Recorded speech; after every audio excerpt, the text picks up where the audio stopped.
Hello दोस्तों, आज के इस वीडियो में आपका हार्दिक स्वागत और अभिनंदन। मैं हूं चेतन कलाल और सीके एडुविजन 2.0 के इस यूट्यूब प्लेटफॉर्म पर आपका हार्दिक और स्वागत और अभिनंदन। यानी जो विद्यार्थी काफी लंबे समय से इंतजार कर रहे थे कि यानी वनपाल भर्ती परीक्षा का कब यानी विज्ञापन जारी होगा, तो राजस्थान कर्मचारी चयन बोर्ड ने हाल ही में यानी कल की तारीख में यानी वनपाल भर्ती परीक्षा का विज्ञापन जारी कर दिया है। तो इसके बारे में हम डिटेल से डिस्कस करेंगे, कितने पद है इसके अंदर, क्या सिलेबस रहने वाला है और इसके सारी यानी फिजिकल का मापदंड यानी क्या रहने वाला है, तो पूरा हम डिस्कस यानी करेंगे इन डिटेल के अंदर। तो वीडियो को बिना स्किप किए हुए आप एक-एक जानकारी को ध्यान से सुनिएगा और देखिएगा। अगर आपको कुछ जानकारी समझ में नहीं आती है तो आप कमेंट कीजिए, तो मैं उसको एक्सप्लेन कर दूँगा। तो चलिए स्टार्ट करते हैं। तो यानी जो भर्ती विज्ञापन है, वो किसके बेस्ड है? आपका सीईटी, यानी इसके अंदर कौन आवेदन कर पाएगा वनपाल भर्ती परीक्षा के अंदर, जो समान पात्रता परीक्षा यानी सीनियर सेकेंडरी स्तर के ऊपर, यानी जो 2024 के अंदर जो एग्जाम हुआ था, यानी उसके अंदर जो योग्य अभ्यर्थी यानी जो घोषित हुए थे, जिन्होंने इस एग्जाम को क्वालिफाई किया था, सीईटी यानी कौन सा सीईटी, यानी ट्वेल्थ बेस सीईटी में जो भी क्वालिफाई हुए थे, वो सभी स्टूडेंट जो है इस वनपाल भर्ती परीक्षा के अंदर, यानी ये जो वनपाल भर्ती परीक्षा का यानी विज्ञापन जारी हुआ है, इसके अंदर आवेदन कर सकते हैं। यानी जिन जो सीईटी के अंदर क्वालिफाई नहीं हुए हैं, वो स्टूडेंट इसके अंदर फॉर्म फिल नहीं कर सकते। तो ध्यान से यानी समझिएगा इस चीज को। तो इसके अंदर कितने पद रहने वाले हैं उसकी मैं बात करता हूँ। पद का नाम है वनपाल, और इसके अंदर जो है नॉन टीएसपी के अंदर 213 पोस्ट है और टीएसपी के अंदर 46 पोस्ट है। यानी इस तरीके से टोटल नंबर ऑफ पोस्ट कितनी है? 259। इस बार थोड़ी पोस्ट जरूर कम है, लेकिन फिर भी आपको तैयारी के अंदर जुट जाना है। यानी ये नहीं सोचना है कि इसके अंदर पद की संख्या कम है। तो टीएसपी के अंदर 46 है और नॉन टीएसपी के अंदर 213 यानी पद है। तो और उसके बाद हम आगे डिस्कस करते हैं किस प्रकार से आपको आवेदन प्रक्रिया की अगर बात करूं, तो आवेदन प्रक्रिया में क्या है, आपको एसएसओ आईडी के माध्यम से आवेदन करना है। अगर किसी ने ओटीआर फिल नहीं कर रखा है, तो उसको सबसे पहले ओटीआर फिल करना है, और जो भी आप जिस कैटेगरी के अंदर आप एलिजिबल है, उस कैटेगरी के अंदर आपको फॉर्म यानी फिल करना है। आगे बढ़ते हैं हम। ये जानकारी अपनी काम की नहीं है। हाँ, यानी इसके अंदर शुल्क की अगर मैं बात करूँ, तो यानी सामान्य वर्ग या क्रीमिलियर श्रेणी के अंदर या अन्य पिछड़ा या अति पिछड़ा वर्ग के लिए जो शुल्क है वो कितने यानी 600 रुपए है। और राजस्थान की जो क्रीमिलियर है, जो नॉन क्रीमिलियर है, अन्य पिछड़ा वर्ग है या अति पिछड़ा वर्ग है, उसके लिए यानी शुल्क कितना है? 400 रुपए। और समस्त दिव्यांगजन हेतु आवेदन के लिए कितना है? यानी 400 रुपए यानी रहने वाला है। पंजीयन शुल्क एक बार लगेगा आपका। अगर मैं यानी कैटेगरी वाइज अगर पोस्ट की बात करूं, तो 200 यानी 13 पोस्ट जो है, उसमें अगर मैं जनरल कैटेगरी की बात करूं, तो जनरल कैटेगरी के अंदर कितने हैं? 71 पोस्ट हैं। और अनुसूचित जाति के लिए कितने हैं? 22 पोस्ट हैं। अनुसूचित जनजाति के लिए 19 यानी पोस्ट, अन्य पिछड़ा वर्ग के लिए 15 है, अति पिछड़ा वर्ग के लिए यानी 7 है, और आर्थिक रूप से कमजोर यानी ईडब्ल्यूएस के लिए 15 पोस्ट है। और इस बार शहरी जनजाति के लिए, जो आदिम जनजाति है, उसके लिए कोई भी पोस्ट इस बार नहीं है। इसके अलावा जो एसिडेटिक है या दिव्यांग जन जो है, उनके लिए कितनी 13 पोस्ट है, तो उनके लिए भी अच्छा एक मौका है। अगर मैं टीएसपी की लिए बात करूं, तो टीएसपी के अंदर 46 है, जिसके अंदर जनरल कैटेगरी के कितने 19 यानी पोस्ट हैं। और इसके अंदर अनुसूचित जनजाति के लिए, इस बार अनुसूचित जनजाति के लिए केवल 2 पद हैं। और अनुसूचित जनजाति के लिए यानी अनुसूचित जनजाति में आगे एसटी और अनुसूचित जाति में आगे एससी, एससी के लिए 2 पोस्ट और अनुसूचित जनजाति के लिए कितनी यानी एसटी के लिए 11 पद हैं। और यानी सामान्य के लिए जनरल के लिए 19 पद इसके अंदर हैं। और अगर कोई यानी इसी के अंदर टीएसपी के अंदर भी वापस यानी दिव्यांग जन के लिए कितने 4 पद हैं। और जिसमें 3 जो है जनरल कैटेगरी में भूतपूर्व सैनिक के लिए, और एससी के लिए 0, एसटी के लिए कितने 2 है, और 1 यानी पोस्ट जो है वो उत्कृष्ट खिलाड़ी के लिए। हम आगे चलते हैं।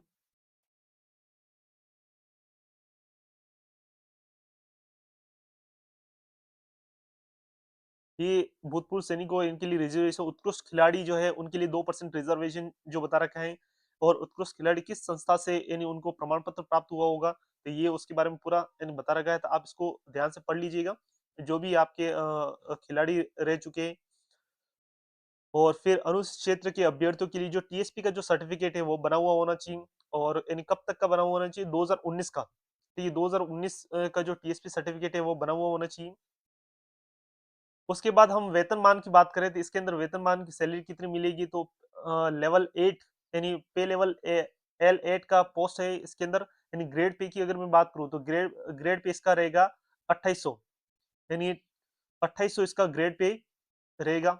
ठीक है, तो ध्यान दीजिए इन ग्रेड पे 2800 है, पे लेवल जो है 8 है।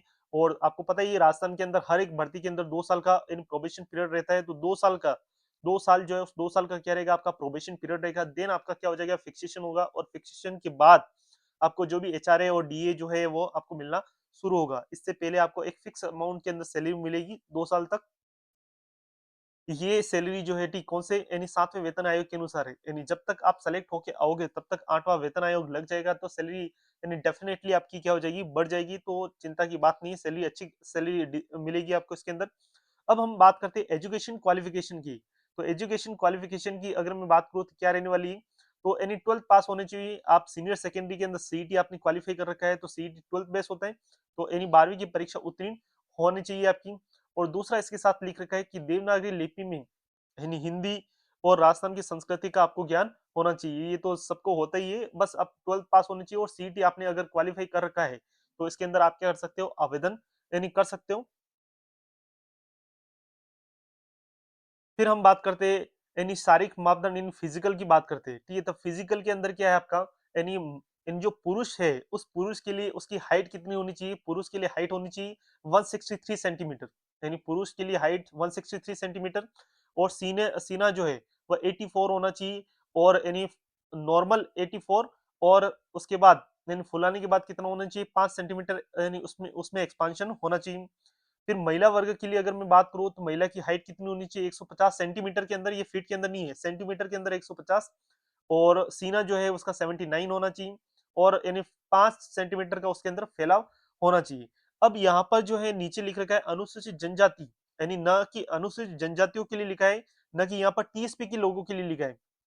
टीएसपी के लिए होता तो अनुसूचित क्षेत्र के लिए लिखा, यानी शेड्यूल क्षेत्र के लिए लिखा हुआ होना चाहिए था। यहाँ पर अनुसूचित जनजाति जैसे असमिया, भूटानी, गढ़वाली, गोरखा, लद्दाखी, मिजो, नागा, नेपाली, सिक्किमी, अरुणाचल प्रदेश, लाहौल, स्पीति, मेघालय, उनके लिए जो यानी हाइट है, यानी पुरुष वर्ग के लिए हाइट जो है वो कितनी है 152 सेंटीमीटर, यानी हाइट के अंदर छूट दे रखी, और महिलाओं के लिए हाइट कितनी रहेगी 145 सेंटीमीटर रहेगी।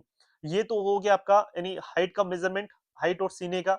दूसरा इसके अंदर आपको क्या है पदचाल परीक्षण करना होगा, यानी आपको पुरुष और महिला वर्गों को, यानी पुरुष वर्गों को 25 किलोमीटर चलना होगा, और महिला वर्ग जो उस महिला वर्गों को कितना 16 किलोमीटर पैदल चलना होगा, और कितने समय में, तो 4 घंटे के भीतर, यानी 4 घंटे के अंदर पुरुष जो अभ्यर्थी है उसको 25 किलोमीटर चलना है, और महिला अभ्यर्थी को कितना 16 किलोमीटर यानी चलना है। तो ये तो है आपका शारीरिक मापदंड, ये केवल क्वालिफाइंग नेचर का है। शारीरिक मापदंड यानी केवल क्या है दक्षता परीक्षा, केवल क्या है क्वालिफाइंग नेचर का होगा, यहाँ पर स्पष्ट रूप से लिखा है, ये केवल क्या है क्वालिफाइंग नेचर का होगा, इसके अलग से कोई मार्क्स नहीं जोड़ेंगे, जो भी फाइनल मेरिट बनेगी आपकी वो रिटर्न एग्जाम के बेस पर बनेगी। अन्य योग्यताएं के अंदर तो चरित्र है, स्वास्थ्य है, ये इतना काम का नहीं, ये सब होता ही है सबके पास। नेशनलिटी के भारत का नागरिक होना चाहिए। दूसरा अगर मैं बात करूं आयु सीमा में छूट की बात करूं तो आयु सीमा में छूट जो है अनुसूचित जाति, अनुसूचित जनजाति, अन्य पिछड़ा वर्ग, अति पिछड़ा वर्ग के पुरुष अभ्यर्थियों को कितना 5 साल की छूट मिलेगी। सामान्य वर्ग की अगर कोई महिला अभ्यर्थी के मामले में अगर सामान्य वर्ग की महिला है तो उसको भी 5 साल की छूट है। अनुसूचित जाति, जनजाति, अन्य पिछड़ा, अति पिछड़ा वर्ग की महिला अभ्यर्थियों को जो राजस्थान की मूल निवासी उसको 10 वर्ष की छूट। अगर अनुसूचित जाति, जनजाति या अन्य पिछड़ा वर्ग, अति पिछड़ा वर्ग की महिला अभ्यर्थी है तो उसको तो 10 साल की छूट है। सामान्य वर्ग की महिला को 5 वर्ष का, और पुरुषों को टी यानी 5 वर्ष की यानी छूट मिलेगी। कौन से यानी जनरल के नहीं, अनुसूचित जाति, जनजाति, पिछड़ा वर्ग और पिछड़ा वर्ग के पुरुष अभ्यर्थी को 5 वर्ष की क्या मिलेगी छूट मिलेगी, अगर वो राजस्थान का निवासी है तो। फिर हम नेक्स्ट आगे बढ़ते हैं।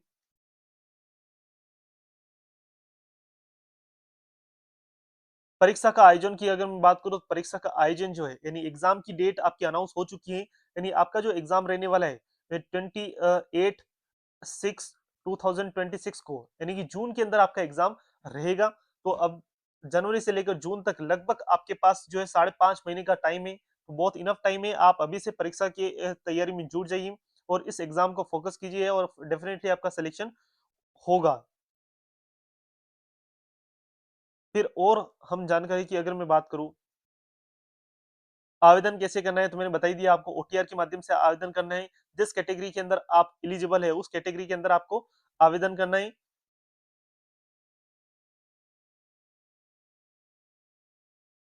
फिर हम ऑनलाइन आवेदन में संशोधन की प्रक्रिया, ऑनलाइन आवेदन में संशोधन की प्रक्रिया में केवल अभ्यर्थी का नाम, पिता का नाम, लिंग, जन्म तिथि, स्वयं का फोटोग्राफ और ये जो है आपको ओटीआर के अंदर डालना है। इसमें किसी भी प्रकार का कोई परिवर्तन नहीं होगा, तो आपको सोच समझ के बिल्कुल ध्यान से सावधानी पूर्वक आपको फॉर्म फिल करना है। इन चीजों के अंदर यानी परिवर्तन नहीं होगा। इसके अलावा कोई दूसरी चीज में अगर गलती हो जाती है तो उसमें आपका परिवर्तन हो सकता है।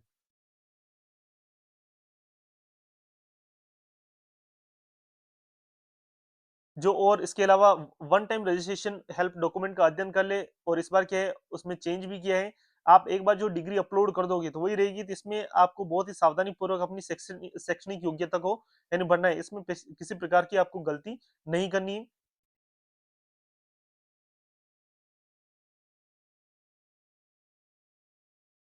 आपको विकल्प दिया जाएगा, आप यानी जो भी आपका ऑनलाइन फॉर्म भरा है उसको आप यानी रिमूव भी कर सकते हैं। अगर आपने गलती से उसके अंदर एलिजिबल नहीं थे तो आपने फॉर्म भर दिया तो उसको आप यानी विड्रॉ भी कर सकते हो।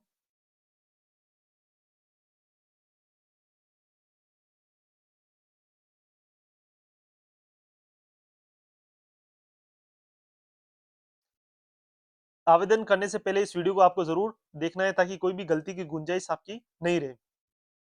अगर मैं बात करूँ परीक्षा का स्कीम, यानी परीक्षा का स्कीम में पाठ्यक्रम की अगर मैं बात करूँ, तो आपका जो क्या-क्या सब्जेक्ट रहेगी इसके अंदर, तो इसके अंदर रहेगा जनरल यानी नॉलेज यानी जीके रहने वाला है, सोशल स्टडीज़ यानी सामाजिक अध्ययन है, ज्योग्राफी है, आपकी हिस्ट्री है, आर्ट एंड कल्चर है, फिर एवरीडे साइंस है, मैथमेटिक्स है और करंट अफेयर, यानी ये 4-5 सब्जेक्ट रहने वाले हैं। और टोटल इसके अंदर यानी क्वेश्चंस कितने आएँगे, 100 क्वेश्चन आएँगे, 100 मार्क्स का पेपर है और टाइम कितना है, 2 घंटे का समय रहेगा इसके अंदर। और जितने भी क्वेश्चंस है वो सारे क्या है ऑब्जेक्टिव पैटर्न के रहेंगे, एमसीक्यू रहेंगे। और यानी और इसके अंदर नेगेटिव मार्किंग है। अगर आपका एक प्रश्न 1 नंबर का एक प्रश्न है, उसका नेगेटिव मार्किंग कितने 1/3 यानी 0.33 मार्क्स अगर गलत क्वेश्चन करते हो तो आपका कट जाएगा। तो सिलेबस को डिटेल में यानी जीके कितने यानी 50 मार्क्स का यानी 50 नंबर का इसके अंदर जीके रहेगा। जीके के अंदर जिसमें राजस्थान का इतिहास आ गया, फिर राजस्थान की कला एवं संस्कृति आ गई। उसके बाद यानी भारतीय राजनीति व्यवस्था विशेषकर राजस्थान के संदर्भ में, जिसमें भारतीय संविधान की प्रकृति, उद्देशिका और ये मौलिक कर्तव्य, यानी ये पूरा बता रखा है इसके अंदर क्या-क्या टॉपिक्स रहेंगे। फिर राजस्थान की ज्योग्राफी और राजस्थान की अर्थव्यवस्था, यानी ये 5 सब्जेक्ट है इसके अंदर जीके के अंदर 50 मार्क्स के। फिर बात करते हैं हम एवरीडे साइंस, यानी जो साइंस है वह कितने रहेगा 20 नंबर का, यानी ये भी इंपॉर्टेंट रोल अदा करेगा।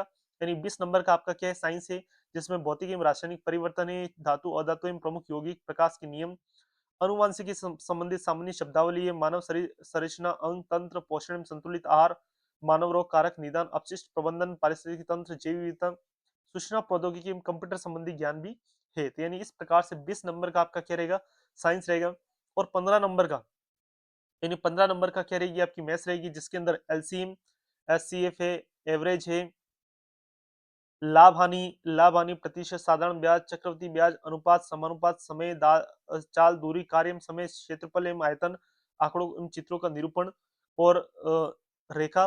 तो ये यानी साइंस और मैथ्स जो आपको इस यूट्यूब चैनल के अंदर साइंस और मैथ्स की यानी जो क्लास है आपको पूरी यानी बिल्कुल बेसिक से इन डिटेल आपको मिलेगा। तो 20 और इन 15 यानी कि 30 और 35 मार्क्स का आपको फ्री में यूट्यूब के ऊपर क्लासें मिलेगी। तो अभी से आप इस यूट्यूब चैनल को आप सब्सक्राइब कर दीजिए और लोगों तक इस वीडियो को पहुंचाइए। फिर है आपका करंट अफेयर, यानी करंट अफेयर भी कितने 15 मार्क्स का, तो यानी अच्छा है तो 15 मार्क्स का यानी आपका करंट अफेयर भी रहने वाला है। तो यानी ये 3 सब्जेक्ट जो है, यानी ये साइंस की बात करें, साइंस, मैथ्स और आपका करंट अफेयर, ये तीनों मिलाकर कितने 50 मार्क्स के हैं। और ये 50 मार्क्स का आपको यूट्यूब पे इस चैनल पे आपको फ्री में देखने को मिलेगा। तो आप चैनल को अभी से सब्सक्राइब कर दीजिए। बस इतनी ही डिटेल है और इस पूरा इन भर्ती विज्ञापन को मैं अपने टेलीग्राम चैनल के ऊपर डाल दूंगा। तो आप मेरे यूट्यूब चैनल के डिस्क्रिप्शन में जाके यानी टेलीग्राम हमारे टेलीग्राम ग्रुप को ज्वाइन कर सकते हैं। अगर आपको और जानकारी चाहिए इसके अंदर, यानी एल एट के अंदर, एल एल एट की पोस्ट है, ग्रेड ग्रेड कितना है 2800 ग्रेड पे, सैलरी कितनी रहेगी, क्या प्रमोशन रहेंगे वनपाल के बाद, तो इन सब के ऊपर अगर वीडियो चाहिए तो उसके लिए मैं अलग से यानी वीडियो बना दूंगा। अभी ये वीडियो काफी लंबा हो जाएगा, तो आज के लिए बस इतना ही। और हमारे चैनल पे पहली बार अगर विज़िट किया है तो चैनल को यानी सब्सक्राइब कीजिए और वीडियो को शेयर कीजिए ताकि लोग आवेदन कर पाएँ इसके अंदर। और इसकी लास्ट डेट जो है ये यानी हाँ, लास्ट डेट मैंने नहीं बताई। लास्ट डेट जो है यानी फॉर्म कब से शुरू हो रहे हैं, तो फॉर्म शुरू हो रहे हैं आपके